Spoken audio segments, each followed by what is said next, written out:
grab your coffee and get cozy because you are listening to Fika with Vicky, live from home.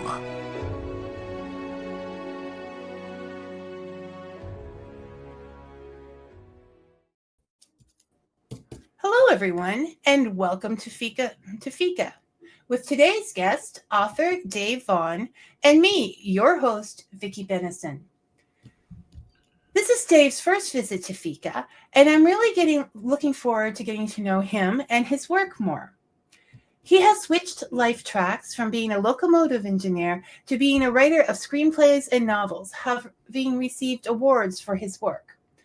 The novel we're focusing on today is Killing Them Again, published by Blue Denim Press in Canada. And it seems to me that Dave is still transporting people to a destination, but this is one of his own making. Killing Them Again, like any other thriller, removes us from our comfortable life, our sense of security, and our trust in things we believe to be safe.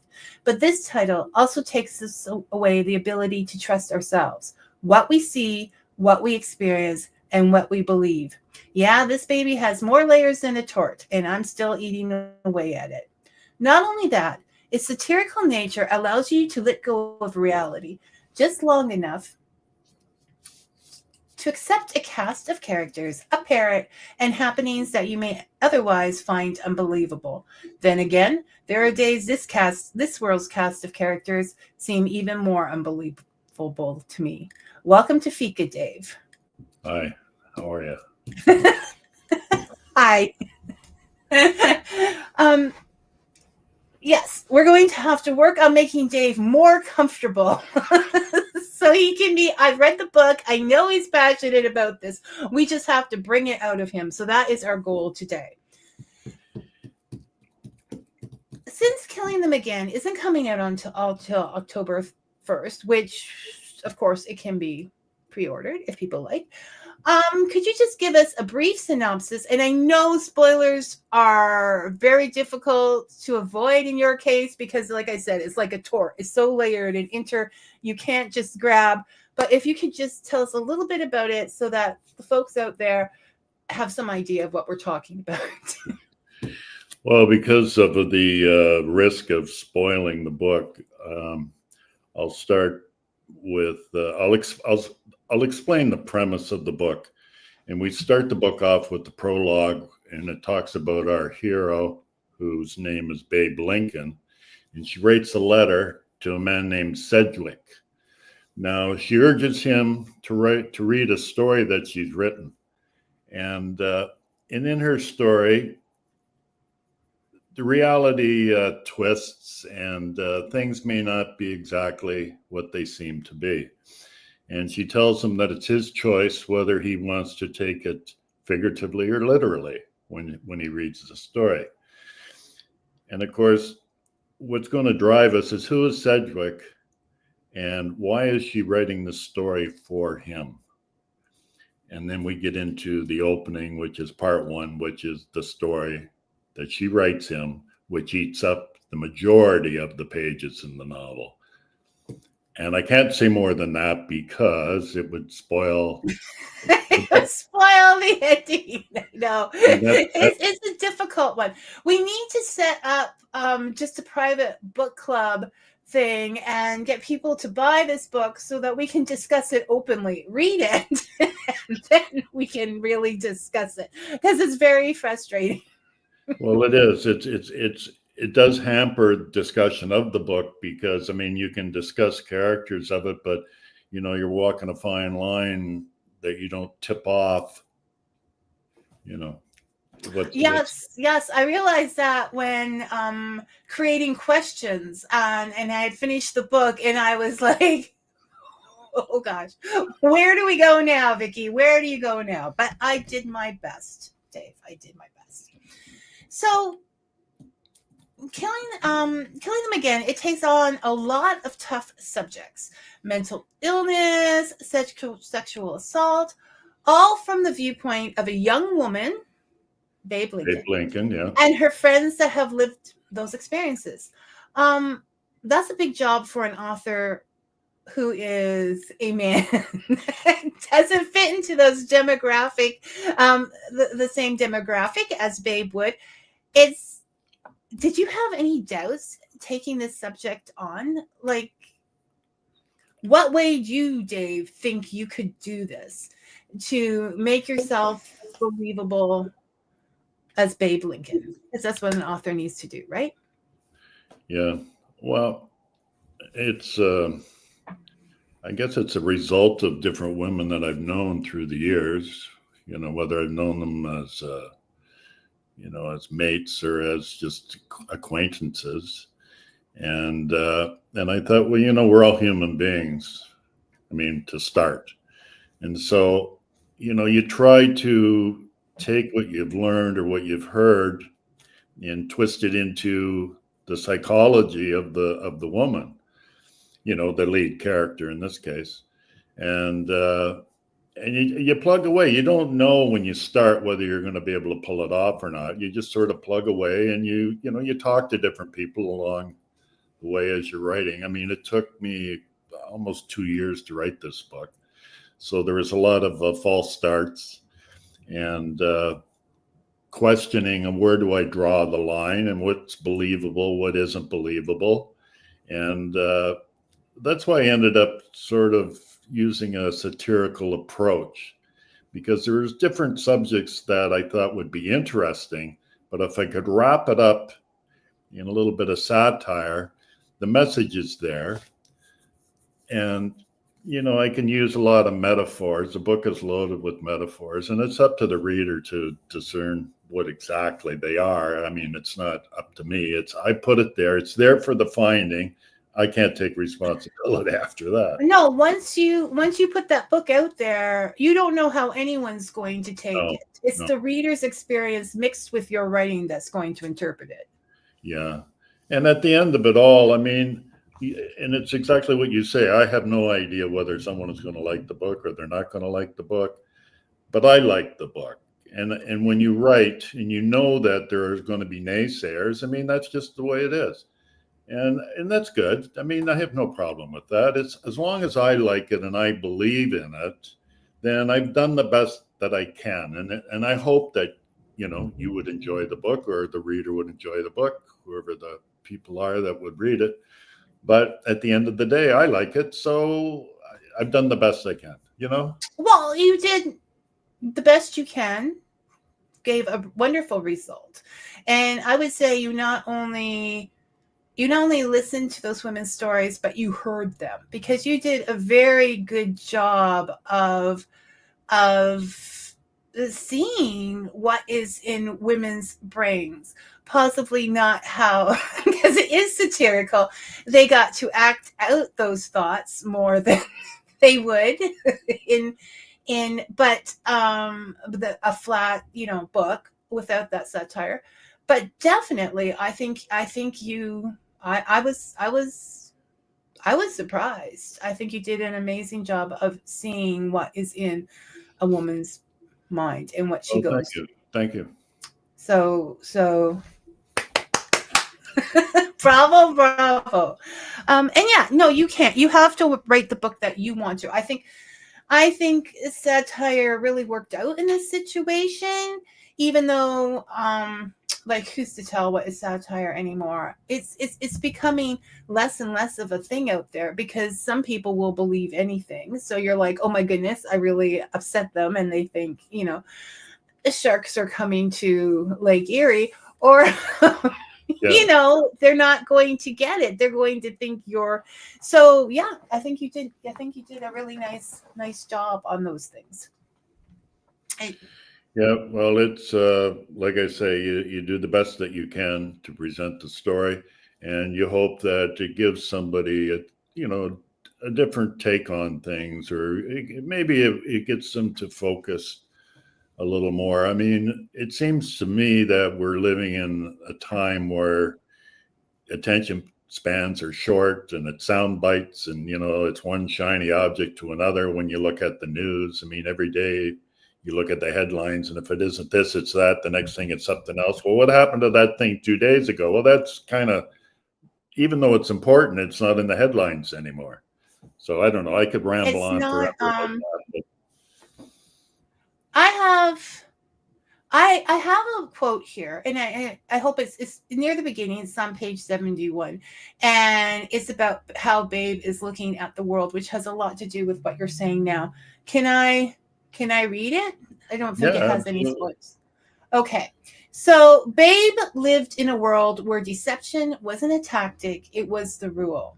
In media circles, Fox News and MSNBC pushed dueling narratives, stoking division while thriving on viewers who claimed to hate the circus but kept buying tickets.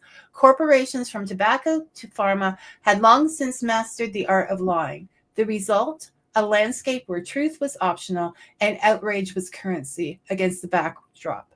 Babe chose to lean in. If everyone else was playing the game, why not her? I love that, Dave. I especially like the line, outrage was currency, because we all know that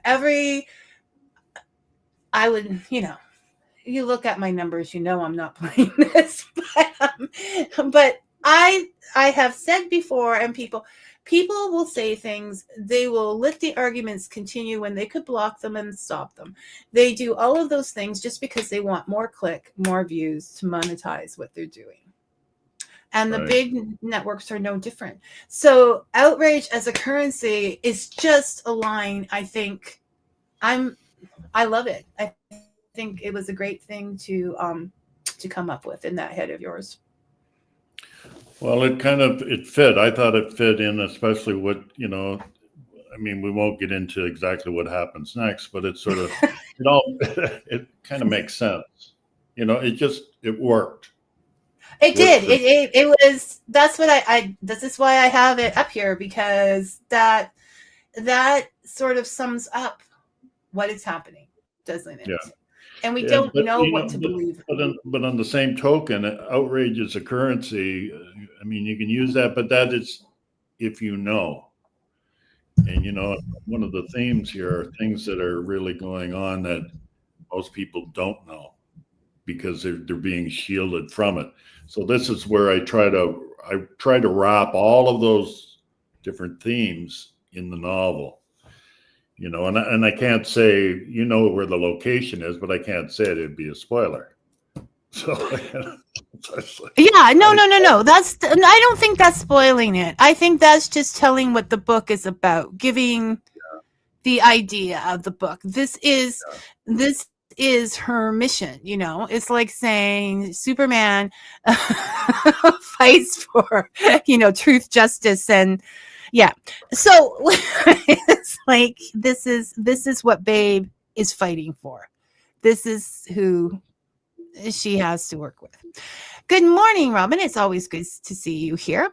Robin says, let me just put this up so everyone can good. Was wondering, Dave, what you thought about the idea of AI judging something like storytelling or creative writing, which has been inherently human since we existed. Oh, okay. My question to me. Well, why don't I speak a little bit about how this competition worked, and then we could take it from there? Would that Yeah, work for you? no. Yeah. I would love to hear how it works. I was going to get into that, but Okay. Well, the competition was what the criteria was. You sent in I think it was the first 20 pages of your novel, and then they have a computer program named Iris, and Iris. This AI program has, I don't know the terminology here, but they're aware of all of the best-selling books in the last 10 years. And I'll call it in the data bank. So they analyzed the first 20 pages of all of the novels that have been submitted. And from those, they select 10. And they look for, did AI write this or did a human write this? And then what are the chances of the novel being like something substantial? So they narrow it down to 10. Then after those 10 novels are selected, they have a panel of judges, 4 people, human beings, and Iris, and they each get a 20% vote. So they read the 10 novels and then they vote on which novel they believe is, the best novel of the lot. And that is essentially that's how it works. Now, my publisher has a very valid point, Shane Joseph, and he says, well, what happens to an author that submits something that they've written, yet the computer accuses them of having AI write it? So, I mean, it's a slippery slope. It depends how close you want to look at this. But I don't know if that answers the question, but that's basically how all it went down. So just to summarize, it isn't actually the AI that makes the final decision from the 10. What the AI is doing is making sure that these are all written by people. Right. Yeah. And then it is ultimately. So no, I agree. So let me interrupt. Sorry, Vicky. I missed an important step here in the process. So they select the 10, and now the authors submit the full novel. And then that novel is read by the 4 judges and by Iris, the computer, the AI program. Right. And then they're allotted 20% each to pick the one they figure is the best. So I left out that part about you submitting the full novel, of course. Yeah. No. Yeah. I guess I kind of assumed that happened. Yeah. Okay. But in this situation, Shane is correct. You can't be sure that the AI is going to be not say that somebody. I mean, we're never ever sure of anything like that. So, and it changes every day. Yeah, I think that is something that more and more we're going to have to look into, authors defending their work as being written by human. As a thing, I don't personally believe that AI will ever be able to write a book with the nuances, say, example of yours. Or, I have some authors that the writing is just so intuitive. I can't imagine AI wrapping itself, learning that intuitive thing. But, unless, like, my line is, you can be sure that all the authors on Fika with Vicky are real. As they're sitting there in front of you. No one, but it is definitely something that that people are going to want to know. Prove to me that you wrote that novel Well, yeah, I mean, the thing, like, I've looked at this AI, and I mean, I wouldn't trust AI as far as I could throw it. I mean, I went to a seminar given specifically about AI, and what they did was they punched in this woman's name, and she's a woman of note. I mean, she's hosted radio programs, she's written novels, she's recorded albums as a singer. And they punched in her information and say, give me the bio of this lady. And AI come back and said, oh, yes, she wrote this book or these books and sang these songs and, so on and so forth. And then continued on and told the person about her husband and her children and on and on and on. Well, she was never married to this man that the computer said, the AI said she was married to, nor did she have these children and all sorts of things that they call it hallucination, apparently. And it just invents stuff. I mean, and it's crazy stuff. And so if you believe, like, if you think for 1 second that you can punch something into AI and you're going to get the real deal, well, that old saying, I've got some land in Florida you might be interested in. Yeah, because it's learning, and it only learns from what it reads. So, for example, in my case, because I'm always curious, I punched in what is Fika with Vicky, and the first time it had some interesting things. I'm like, oh, I should use that. But then the next time I punched it in, it had changed completely, and I was doing cooking books and I was doing all of these things that I've never done, because they mixed me up with all the other Vicky Benisons that might have something to do with Fika and blah blah blah blah blah. And so I'm like, you know what, this is enough for me not to believe it, because if it's not right about me, I know those facts. Yeah, It's not- yeah. Well, um, that's the rub, isn't it? It's a what do you say? It's a cautionary tale, you know. it is, but it is interesting, and I think I'm sorry, but being on your book, that your work is being that a human's work is being judged by technology, by a machine, so to say, is just satirical in itself. Like, when did people ever think that would happen, right? So Yeah. it's an interesting combination with your novel.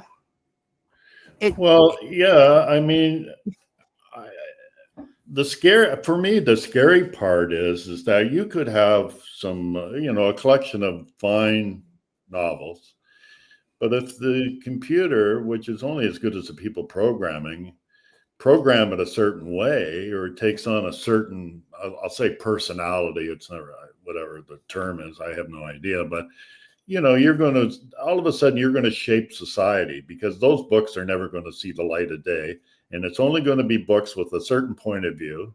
And before you know it, that becomes your reality, and it's in a sense, it's mind control. If you really want to dig into it, I mean, they're controlling you as a person. They're controlling you through what they're allowing you to expose yourself to. And it's no different than the news, if you want to use that as an example. Yeah, no, it's the same thing. It drips into the novels, or say music. It could be the same thing, where now they have programs where basically you can say to AI, write me the lyrics to a song, and then you can go over to another program and say, here's the lyrics to my song, so give me somebody to sing my song. And this stuff is all done now. This is today. I mean, tomorrow, who knows? And Well, in fact, I was going to say, because we have developed, because of all these things, this sense of perfectionism. We have become robots. If we are not perfect in whatever we do, we're going to get judged by it people are going to comment on our things in a negative manner. So this has made us robots, and so, like, we need to become more human in order to avoid the dangers of AI, I think. well, everything cuts right two ways. I mean, it just does. So, for an example, I'm on your program today, and someone will go out and buy my book. Someone that I'll never meet, someone that I'll never run into, just in passing, and it won't be a friend of a friend of a friend or anything. It'll be a total stranger. So there's a benefit there. Now, the downside is, because I'm on the internet, the information is being put out there. So is the other information that has nothing to do with us, and people are going to be influenced by that. Whereas if we step back, I don't know, 20 years, we'll say, to keep it simple, there was no judging like there is today. There was no internet. So everything was sort of easy in a sense. And so my question is, like, what was the world really like 20 years ago? If this is the way that we see So things much today, more or are we zen. being manipulated only to see it a certain, Yeah, it's that our nostalgia, that I have no doubts that we didn't that do you know what? I think if someone's a relatively curious, intelligent person that has some idea of putting connections together, they could have 20 years ago seen, there were people who saw what was happening. There were people that just saw, it's just that we didn't have it rummaging on us every minute.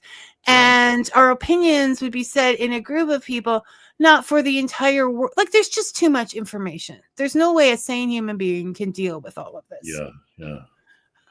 Well, of course, I'm I, from, I, because of my age, I'm from that era where, when I started on the railroad, okay, this was in Just before we go on, because I'm not sure where this is, Robin says that you made a good point. I'm not sure which point that is, Dave, because we've been talking many points, but you made a good point.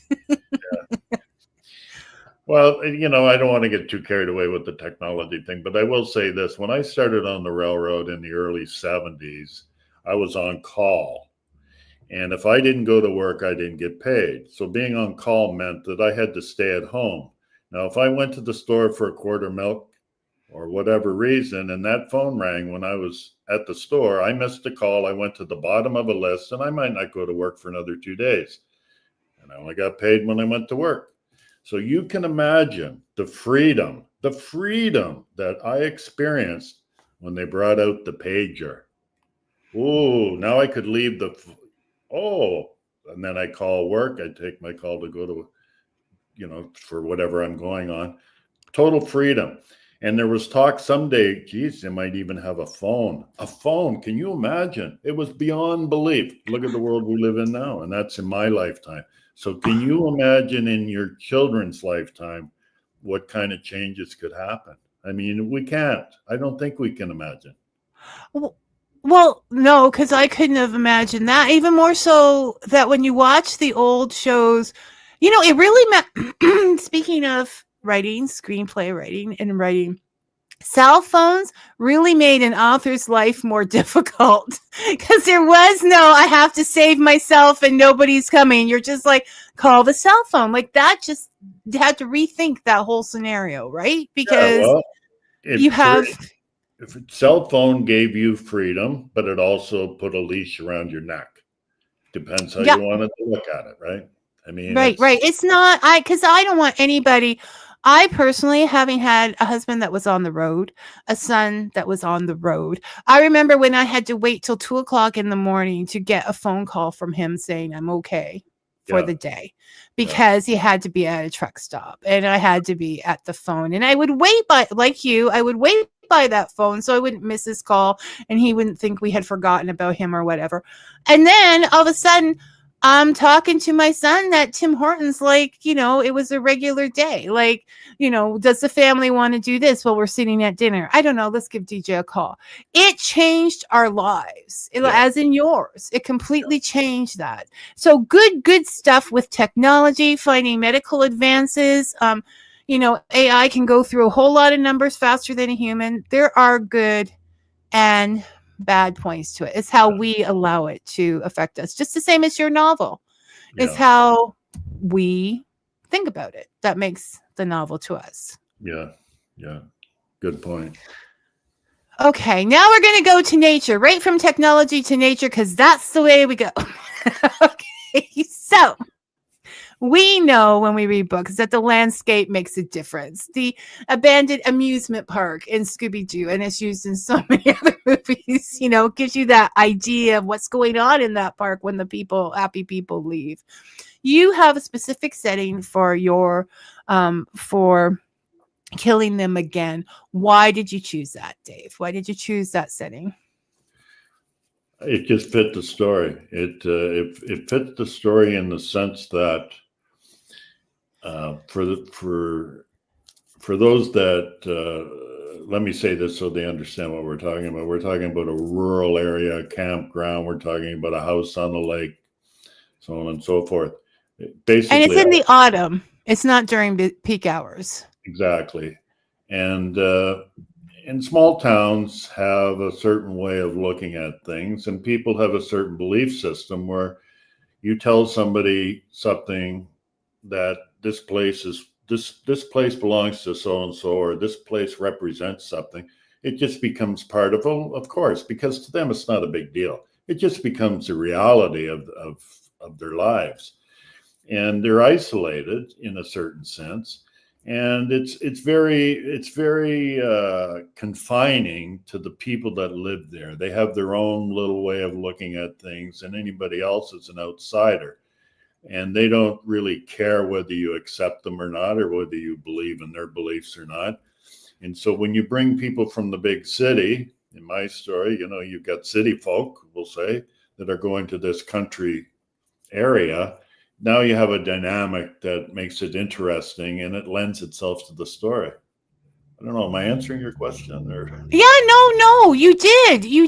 And I'm just trying to figure out if I can, because that made me think of something, and I'm like, I don't think it will make a difference after what. So also, this story not only crosses the city folks to the country folk, the city folk invading their.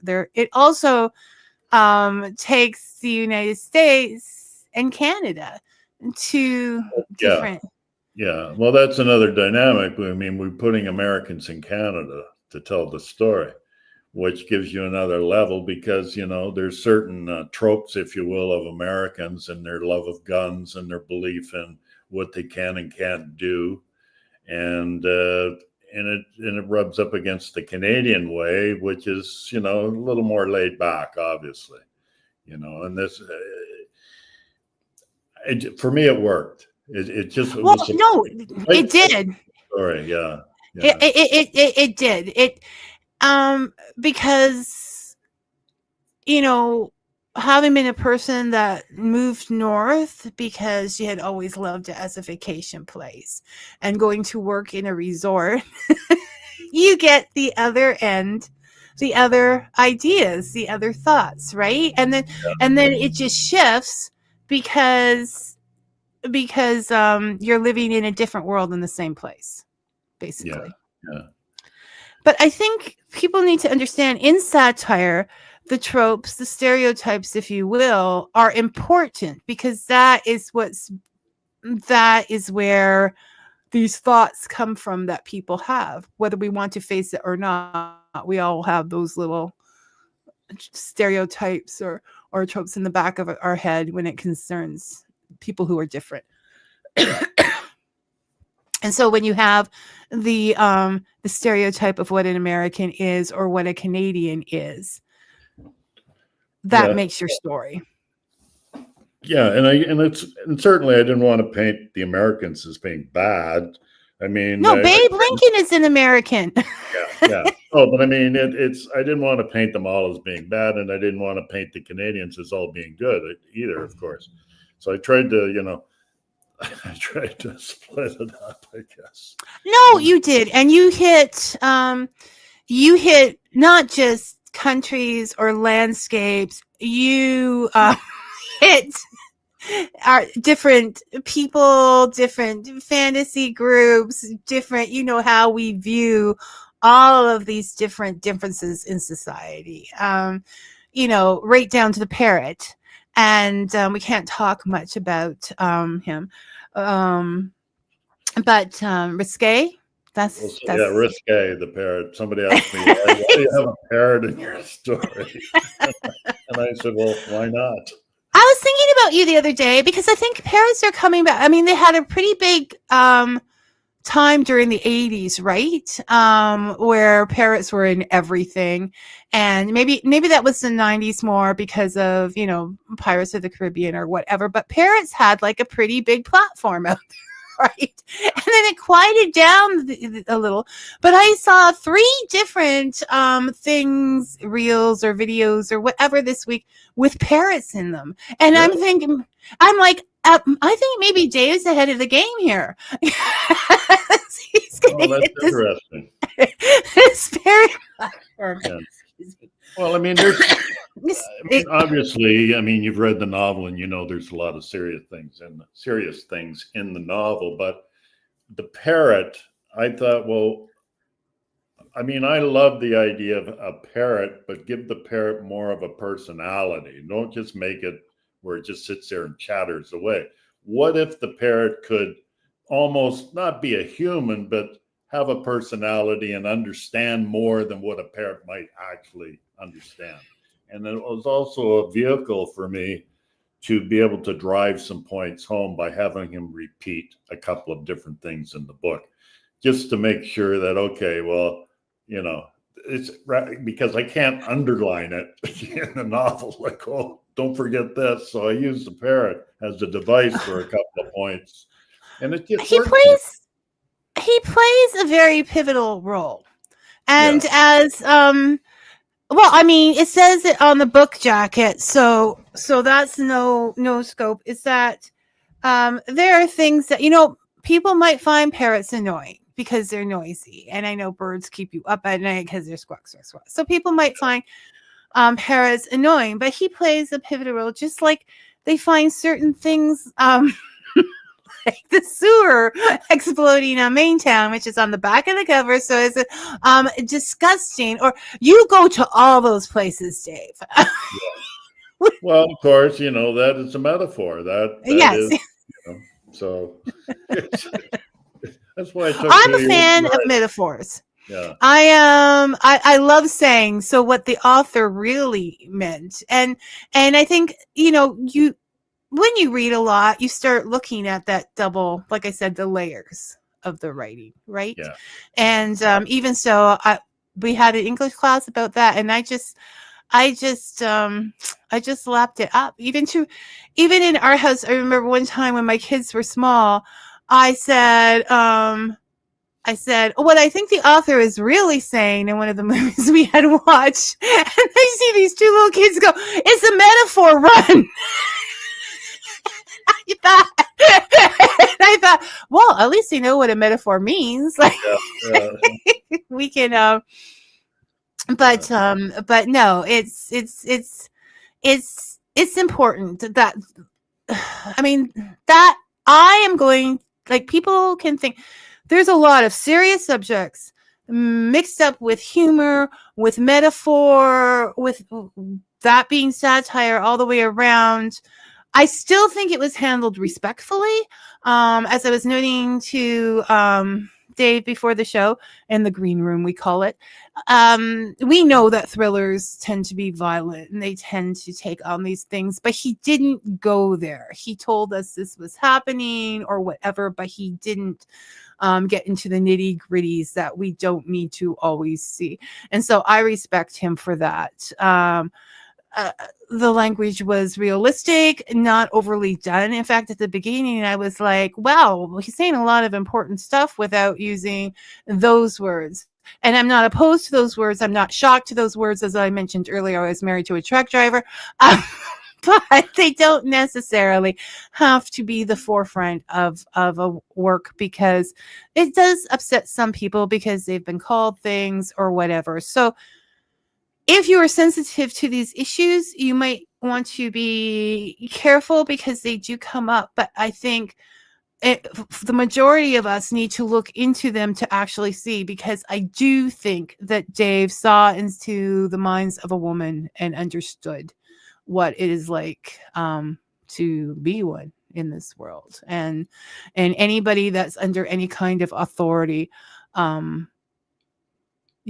it may be all of us soon. So kudos. I think it was great. Oh, thank you. Now, we did talk a little bit about this earlier, but I just wanted to know, I got off the Cliff Notes, the definition for social commentary.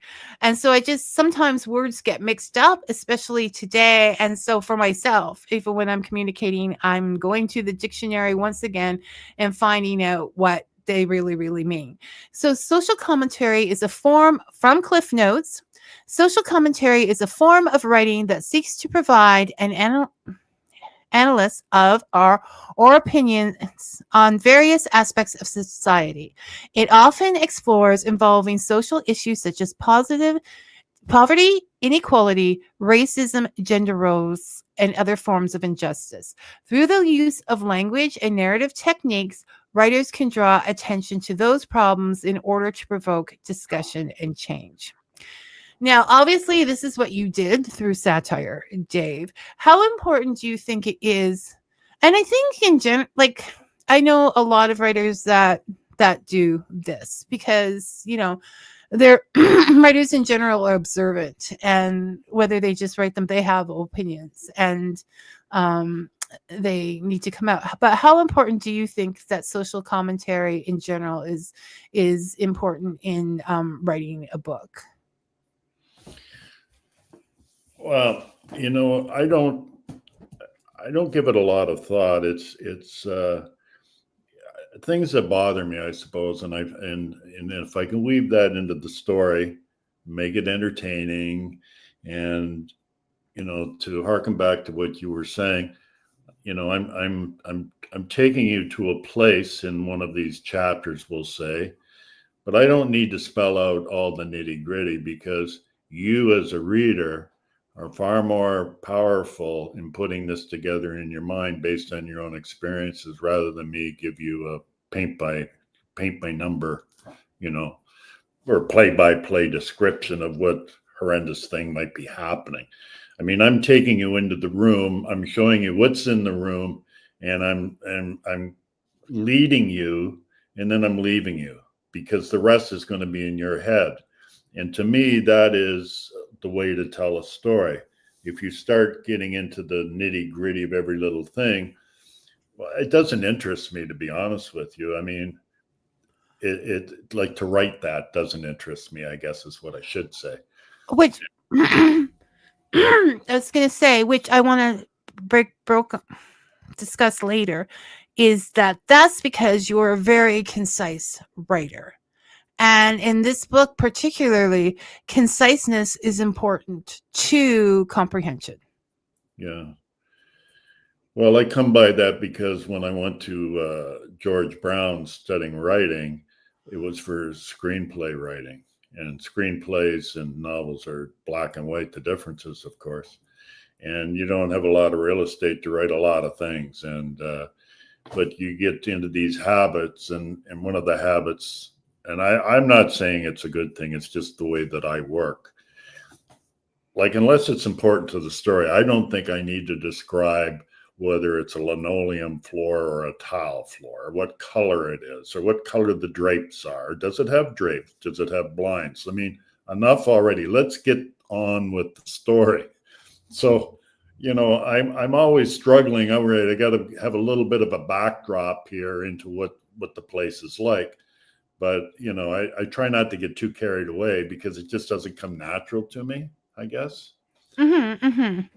So when it comes to comes from, I guess. Yeah, well, no, when it comes to social commentary, the story comes first. Yeah. When it comes to being concise, what you put in your story, the story comes first. Yeah. And I was going to ask how, do you do that kind of self-editing before you start writing, or is it done at, do you write that way, or does it take a lot of editing to take stuff out?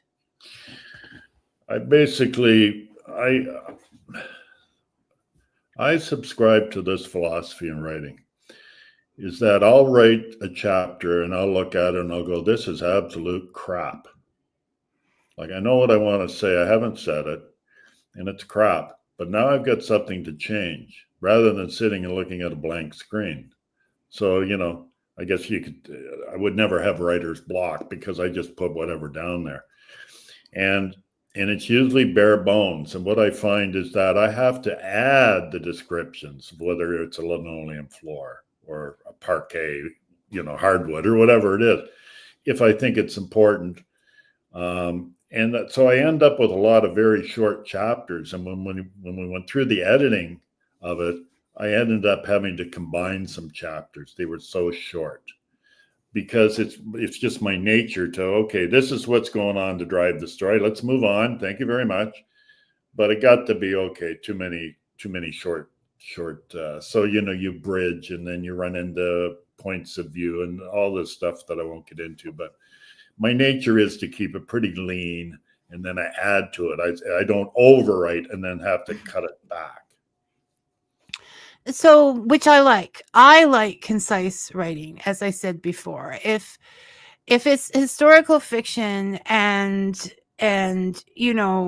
which takes a lot of research in itself for the history, but I don't want that research in there just for the sake of putting it in so you didn't waste your time. If it's important to the story, then yes, indeed. But I don't like the lists so much. This is so.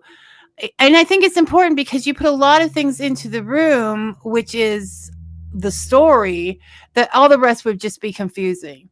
Like, your writing is very straightforward, but it has you thinking the entire time so that you can keep that speed of writing up, right? It's a run. It's a, some reading is like soft and gentle, you're on a speed run with your reading because the Well, story.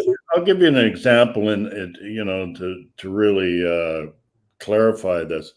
When Babe Lincoln and Ariana, her best friend, crossed the border into Canada, the border guard asks her if she's related to Abe Lincoln.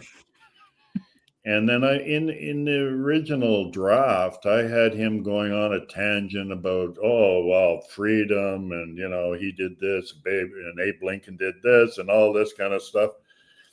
And then once we get down to the nitty gritty, I'm going, why do I need all of this? If you don't know who Abe Lincoln is, does it matter? Like, let's get on with the story. So, you can get a little carried away. You think you're very clever when you're writing it, of course. And then you go, okay, enough about this. And then when you get into the editing, it's like, now you spent 3 days working on some segment of your chapter. And it's like, bye-bye. It doesn't fit. And there it goes. That's always the hard part, is It saying is cutting out your genius. Yeah. Now I don't know, and I could be imagining this, but when I read, I felt like sort of a fedora tip to these detective stories of old, because her name is Babe, and they're driving all like classic, and the vehicles are important and part of the characters. And is that in my imagination, or do you have a fondness for that kind of thing, or? Well, I don't know. I guess it's, I've seen so many films that I couldn't say that it's not in the back of my mind somewhere, or the books that I've read. And I just really like the nitty gritty, like it just speaks to me for some reason. I don't know. And the cars, I mean, because I have some experience with older cars, I mean, they always seem to play a role. What kind of car? These are Corvettes that in my story. Babe has a Corvette, and of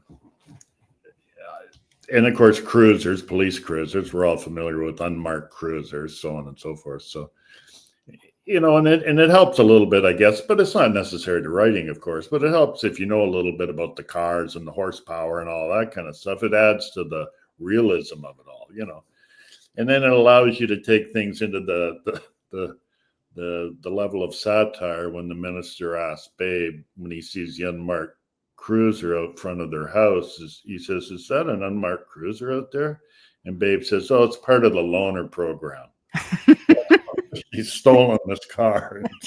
And he just goes, "Oh, okay." Like he knows better. He knows her. He knows better to go down that rabbit hole, So, this is where I try to maintain a sort of a balance, and I don't want to talk a lot about that scene. It's one of my favorites, but I don't want to spoil the story. I guess we talk about experiences, and what led me to that is that Babe herself, and this is my experience, it's not a spoiler of the show, but the book, but because I visualized that book a lot, so I'm saying a show. Yes. There's a lot of visual in this. I just saw Babe as Lauren Bacall in a Bogey movie. Okay. She just gave me that kind of feeling. So I just went with that. Yeah, well, she has that vibe. I mean, and that is like, I wanted to make her. I wanted you, the reader, to like her, and I thought, like, if I can get you to like her a little bit and start to understand her, then you're going to go along for the ride. It's going to be an easier ride through the novel, and then well, let's leave it at that. Yeah. Yeah. No. It yeah, it all added it together. So yeah. I think we've covered enough to make you people want to buy this book. So you can pre-order it. It's on Indigo. Let's remember that if we order something on Indigo, we don't have to pay for the delivery at Kohl's or Chapters. We can just, and they're not paying me for this. We can just go pick it up at a store and save ourselves that delivery cost. You just want to spend the money on books. So Dave's book is available there, as well as that other place that not really happy with these days. I'm torn, Dave. I gotta So, support. so you're saying it's not just a jungle in South America? It's a river, Yeah. jungle. I don't know what it is anymore. Fake It's news. It's fake news. it's life's questions as you get older. You want to support your people, you want to support authors, but there are reasons. So anyhow, you can do that and I won't judge. That is just my personal thing. So you can pre-order this book, but it is interesting. It is, I would like to say, contemporary, very fitting with the times. It's very fitting with the times, but these things have been going on for a lot longer. We just haven't had AI tell us about it. So, David, this is what happens. I gave you the thing and I didn't turn. Yeah. Okay. You also wrote a book back in 2023 called Ballet of Deception. Now, is this does this have a more serious tone, or is it satirical as well? No, it doesn't have a satirical tone. It's a fun story. I mean, it's a story where you would want to take a book like this to the beach, or when you're on holidays. It's the kind of book that if I was a famous writer, you'd probably find it at the airport. That kind of a book where it's easy and it's a fun story. And of course, it's a story what you can't talk a lot about because, again, the stories that I seem to gravitate towards are the ones that are subverting the reader's expectations. So, it's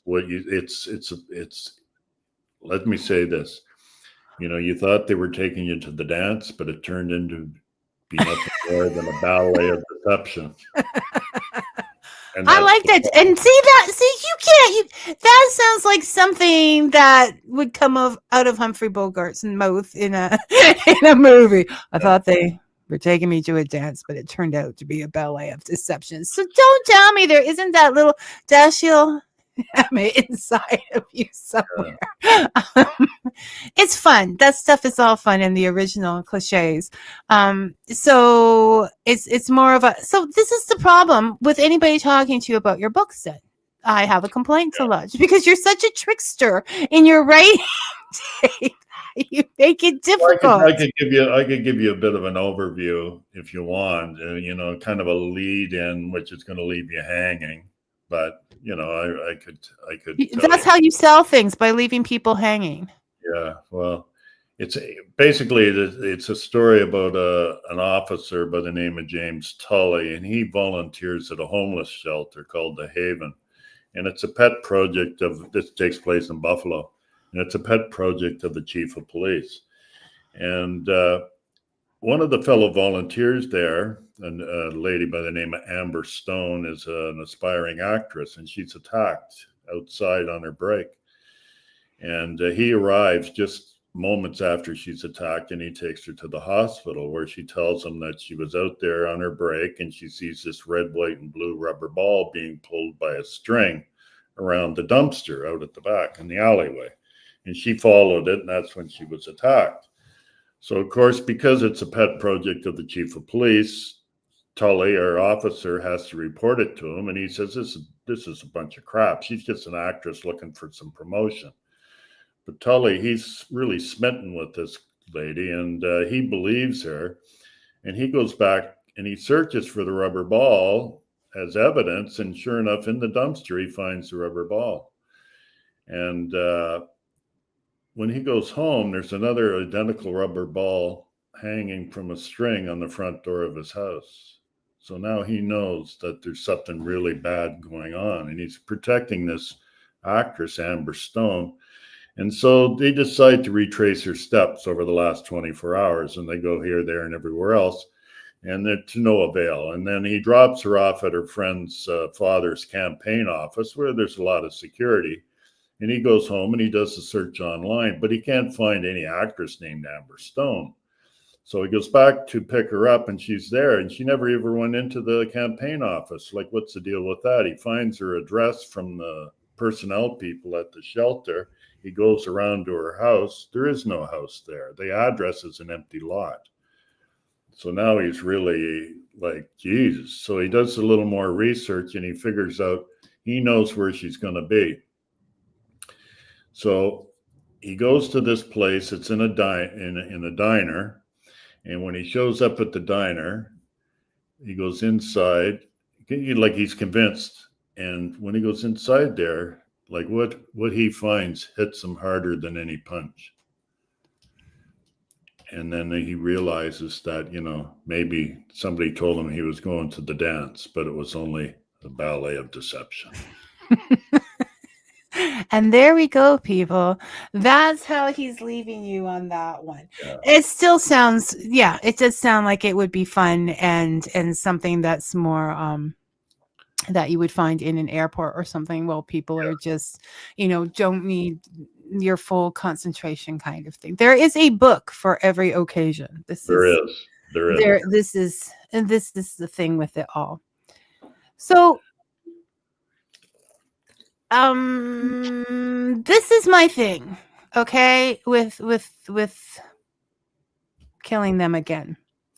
I can see how this could be a series, because it would be a heck of a series to write. I don't know how you can keep that up, but because of the ending of it was sort of left. Have you any thoughts on that, or are you leaving it as is?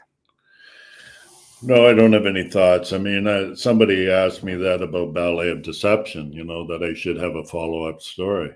I mean, but I was already into my next story, into this, actually this one. And now I'm into another novel, so I don't give it any thought. I mean, it's kind of, I think I'm a little jaded when it comes to sequels, because I've seen different sequels of films and books, and they just don't, they're not, if the first one really captured me, I'm generally disappointed. And I mean, I only have so much time to write so many novels, and they take me a long time to write. And I'm, like I say, I'm into my third novel now. And then on top of that, I'm doing a radio program here in Coburg. I'm writing that. I'm going to be on air for that in September. And like you're hosting, or you're? Yeah. Well, I'm doing one show, and we're going to see whether I like it, and they're going to see whether they like me. It's kind of a trade-off. So I'll do the one show, and then if it goes, if I want to do it, and if they want me to do it, if it's mutual, then I guess I'll have a weekly show on the radio. So, and that takes a lot of time when you're writing all those intros and outros and everything else. If you want to make it interesting, I mean, I don't want to just be the parrot, Yeah, no. So, No, I hear you. It's the same, people don't always see what goes into and behind doing an hour radio show, but it's especially if you're live. Yeah, and for us, like here locally, you pick your own music. So it's not like the big stations where the computer decides what music is going to be played. You pick your own tunes, and now that takes time, because it's not like, for me, this stuff is all very personal, whether I'm writing a book or a radio program. I put a lot of thought into it. And so, it just takes time. But this is where, I mean, when you say we pick our own music and you're writing intros for this music and what it means, I just get chills, because this is the point. This is where original thought and ideas, like you've written an indie movie, and you played in it. Oh my gosh, Dave, I'm not going to think of the name now. Holcomb? Yeah, Holcomb. Holcomb, yeah. Yeah, you've done that. Indie movies, indie books, small publishers, all of these is where we're finding the original now, where we're finding those different ideas, where we're finding. So I think this is a fabulous way for a show to be done. Heidi says, good day, Vicky and Dave. Much love from Colorado, and she's going to catch up with us later on replay. Thanks, Heidi, for showing up. It's always good to hear from you. And that's a big reminder. If you have to run out or you don't catch all of it, we're always up on replay on YouTube and Facebook till they take it down. But I'm uploading to that as well, so the story will still be there.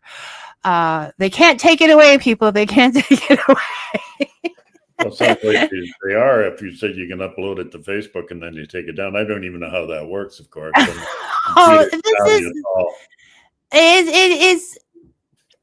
it's a game. Like, honestly, all I want to do is read books and talk to people. Okay, this is really what I want to do. And in order to do that, you have to build numbers. You have to go on every socializing thing. You have to, and I'm not big on the whole social networking thing at the moment. So and algorithms, and I just want to read books and talk to people, but you can't do that apparently. So, and they all play their own games, and this person's for free, and then they end up charging money, and you can't get through it unless you pay. There's all these little tricks. Crazy making for me, It's all I could do to log on to this today, believe me. So, anything else. It is. And some people do a lot more. So lucky in that, maybe, gosh, I try not to be too opinionated. Yeah. Well, it's the world we live in, so you just have to suck it up, I guess. I don't know what you have to do what you have to do to a certain extent. We all have to ask ourselves, what can we do?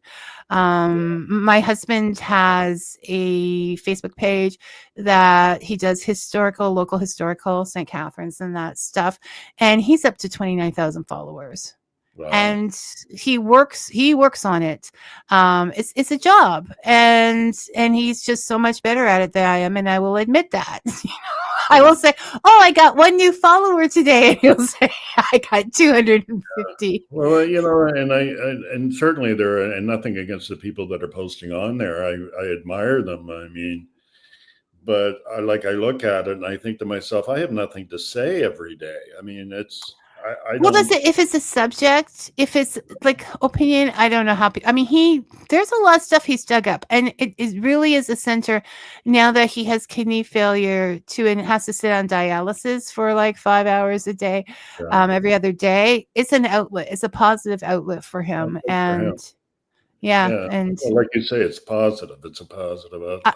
It's not. I mean, the people will get into it, but once again, social media can be good. It's what we make of it. It's our experiences. That's going to be the bottom line of this episode, Dave. We make the book. We create the meaning. So what? So you're not going to do another Babe Lincoln novel. Can you give us little hints of what you're looking for, or where people can see you if you have any events in the future? Or well, we're going to do a couple of book launches. I should have all that information in front of me, but I'm just terrible at this. This self-promotion thing is not my bag, but I don't know. I'm going to be a judge at the Rib Fest on Saturday. I don't know. And what Rib Fest would that be? The Coburg Rib. Coburg, my buddy says, "Oh, you writers, you do anything for a free meal." So apparently, I'm going to be judging the chicken, and the reason why I'm not doing the ribs, I've been told, is because that's something you have to work up towards. I've got that going for me. If I don't sell any books, I can say, hey, I did the chicken judging. So now you have this whole new tower of hierarchy to climb, right? Before you can get to the actual ribs. Well, you just have to start somewhere, I guess. What can I say? You start with, they could have started you with hot dogs. Yeah.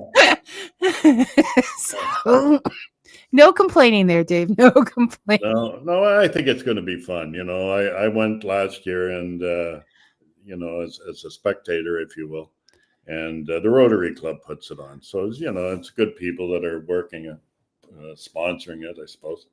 And do good things. Yeah, absolutely, absolutely. And that's one of the things, one of the messages that I want to stress if I do the radio program. It's about try to help out somebody, like volunteer once in a while, or help a neighbor or whatever. I mean, this is all part and parcel. Not to get off on a tangent, but I mean, my better half, she volunteers at the church, every week or every second week, whatever it is. They feed people that are homeless people, and I've been down there a couple of times, shucking corn or washing dishes, whatever. And the thing that I found more than anything else is that the feeling you have inside is more powerful than anything else, just by the mere fact that you're helping someone that needs a leg up. And it's, none of us do enough of that. It's not to be preachy about it, but it's true, We've talked about community here a couple shows back and what it does for you. And, you always get so much more back than you give. Absolutely. And, it's not that you're helping because it makes you feel good to help. That's a side benefit. You're helping for the purpose. But yes, it does make you feel good and you meet new people. And even if you're very